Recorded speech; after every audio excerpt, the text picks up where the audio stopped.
Kali ini kita akan membedah buku Ramawi yang berjudul Akuntansi Perpajakan karya Sukrisma Agus dan Ekstrawita Trismawati edisi 3. Kali ini kita akan membahas topik awal. Kita akan membahas bab 4 yang berjudul piutang. Nah, sebelumnya kita dari admin Kocok Pusat, dari Mbak Dinda, Mbak Dwi, dan Mbak Wadia. Seperti itu ya. Tuh. Nah, mungkin bisa dijelasin untuk yang pertama kalinya mengenai piutang, Mbak Dwi. Oke, piutang atau akuntansi adalah hak perusahaan pelajar lain yang akan diterima dalam bentuk lunas. Piutang biasanya digolongkan di dalam kelompok piutang usaha dan piutang di luar usaha. Untuk keperluan fiskal, baiknya sistem akuntansi dapat menyajikan suatu piutang dalam pihak yang ada dalam hubungan istimewa pemisah. Kan ini dimaksudkan untuk mempermudah fiskus dalam mengetahui wajib pajak melakukan penghindaran pembayaran pajak melalui penetapan harga. Seperti itu ya penjelasan dari buku yang dibacakan oleh Mbak. Mungkin kita tahu ya tentang itu apa sih, kenapa kita harus mempelajari piutang. Ini sih ciri-ciri piutang itu yang pertama, dia punya tanggal jatuh tempo. Piutang ini kan transaksi dengan jatuh tempo berdasarkan kesepakatan pihak debitur yang berhutang dan kreditur pemberi hutang. Tanggal jatuh tempo penting guna menjaga stabilitas arus kas perusahaan. Selain itu, penentuan jatuh tempo juga akan memudahkan akuntan dalam menyusun jurnal keuangan. Lalu yang kedua, memiliki bunga. Nah, perusahaan selaku pihak kreditur dapat menentukan apakah piutang yang dikeluarkan memiliki bunga atau tidak. Jika perusahaan mewajibkan piutang dengan bunga, maka pelaporan dalam jurnal wajib disingkirkan. Lalu yang ketiga, dia memiliki konsekuensi telat pembayaran. Nah, telat pembayaran ini bisa menimbulkan resiko saat telat dibayar. Salah satu komponen aset penentu lancar tidaknya operasional perusahaan, sehingga perusahaan perlu memberikan konsekuensi tegas bagi pihak-pihak debitur yang telah melakukan pembayaran. Konsekuensi ini bisa berbentuk blacklist atau bahkan pelaporan kepada pihak yang berwajib. Nah, seperti itu ciri-ciri. Oh, itu mungkin yang dijelaskan tadi ciri-ciri piutang, dan sebelumnya udah juga dijelasin tentang apa sih itu piutang. Nah, dari piutang sendiri nih, ada nggak yang Mbak Dinda tahu kayak piutang itu yang gimana? Di sini piutang itu ada dua ya, piutang usaha sama piutang di luar usaha. Yang piutang usaha itu piutang yang timbul karena ada transaksi jual jasa atau jual barangnya. Jadi itu yang dimaksud dalam piutang usaha. Kalau misalnya piutang di luar usaha, ada piutang yang timbul atas pemberian pinjaman pada pihak ketiga dari pegawai, asuransi, restitusi pajak, royalti, dan lain-lain. Jadi ada dua ya, ada piutang usaha sama piutang usaha. Dari situ kita bisa mengerti itu piutang itu merupakan kayak klaim kepada pelanggan ataupun orang lain itu ya terhadap barang ataupun jasa. Itu ya hak kita untuk Iya, nah biasanya kalau contohnya sendiri itu mungkin ini ya, kalau misalkan nih kita ada dagang, kayak dagang suatu barang misalkan sembako nih, ada orang lain yang mau membeli tetapi dia tidak membayar dahulu, mungkin dia ambil barangnya dulu. Nah, itu yang dimaksudkan piutang. Jadi dia akan membayar di jangka waktu tertentu dengan dia mengambil barang di awal gitu. Nah, pembayaran itu bisa atas persetujuan peraturan dari kedua belah pihak tersebut. Mungkin seperti itu. Terus kan Mbak Win jelasin ada ini ya, piutang usaha sama piutang di luar usaha. Nah, ada satu lagi tuh namanya piutang wesel. Bentuk piutang yang didokumentasikan dalam wesel atau surat berharga dan berharga dengan jangka waktu tertentu. Dalam piutang ini, debitur berjanji untuk membayar sejumlah uang pada tanggal tertentu di masa depan sesuai dengan yang tertulis dalam wasiat tersebut.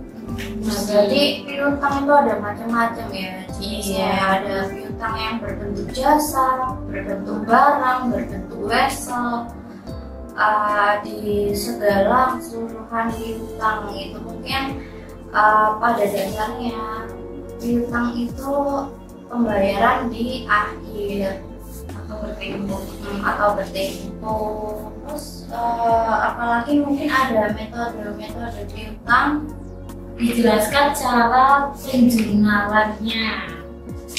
Nah, misalnya ini, kalau misalnya estimasi jumlah piutang tak tertagih dalam metode langsung atau metode penghapusan langsung itu tidak diperlukan. Tapi kalau misalnya dalam metode penyisian itu ada jumlahnya, yaitu beban piutang tak tertagih pada cadangan piutang tak tertagih. Ada juga jurnal untuk penghapusan piutang usaha untuk metode penghapusan langsung, yaitu jurnal beban piutang tak tertagih pada piutang usaha. Sedangkan untuk metode pengisian dengan jurnal cadangan piutang tak tertagih pada piutang usaha. Nah, kalau misalnya piutang usaha yang telah dihapus pengetasi debiturnya dapat lunasi pada jurnal metode penghapusan langsung, bisa menggunakan jurnal piutang usaha pada piutang tak tertagih itu yang jurnal pertama. Jurnal yang kedua kas pada piutang usaha. Sedangkan untuk metode pengisiannya, jurnal pertama yaitu piutang usaha pada cadangan piutang tak tertagih, dan yang kedua kas pada piutang usaha.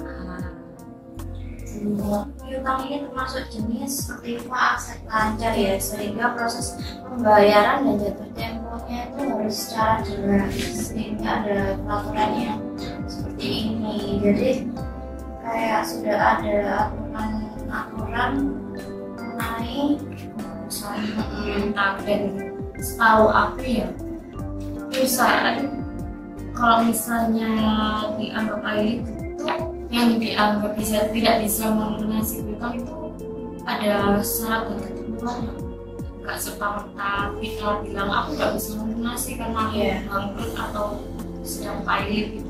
Pasti ada syarat dan ketentuannya nggak sih? Iya, biasanya itu ada aturan sendiri secara tertulis ya. Kalau misalkan perusahaan tersebut pilot, apa yang akan dilakukan secara jelasnya ya nantinya. Mungkin nggak beda jauh dengan piutang bank kayak gitu ya. Nah, kalau misalkan kita nih mengajukan rumah terus ke bank, kan kalau kita nggak bisa bayar setelah mereka, nggak bisa ya banknya langsung meringkas rumah itu. Mungkin di sebelumnya itu ada aturan-aturan tertentu yang harus dijalankan dulu oleh pihak bank, baru bisa dianggap tidak bisa melunasi dan diambil alih rumah tersebut. Dan yang tadi kita pelajari ternyata jenis-jenis piutang itu ada piutang usaha, piutang dagang, terus piutang wesel, dan ada lagi piutang lain-lain. Piutang lain itu adalah piutang di luar piutang dagang dan wesel.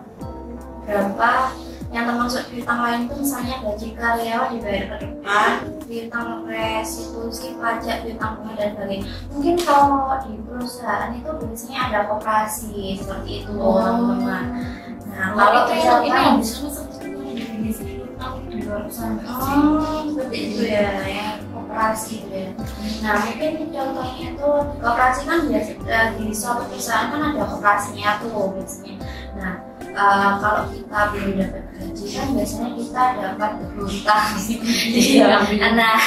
Nah seperti itu. Terus kalau misalkan pembayarannya bisa biasanya peraturannya kita dipotong gajinya per bulannya berapa, seperti itu mungkin secara jelasnya kayak gitu sih. Jadi pada dasarnya itu setiap perusahaan memiliki berbagai jenis aktiva dan pasifa yang mengisi neraca keuangan seperti piutang itu tadi.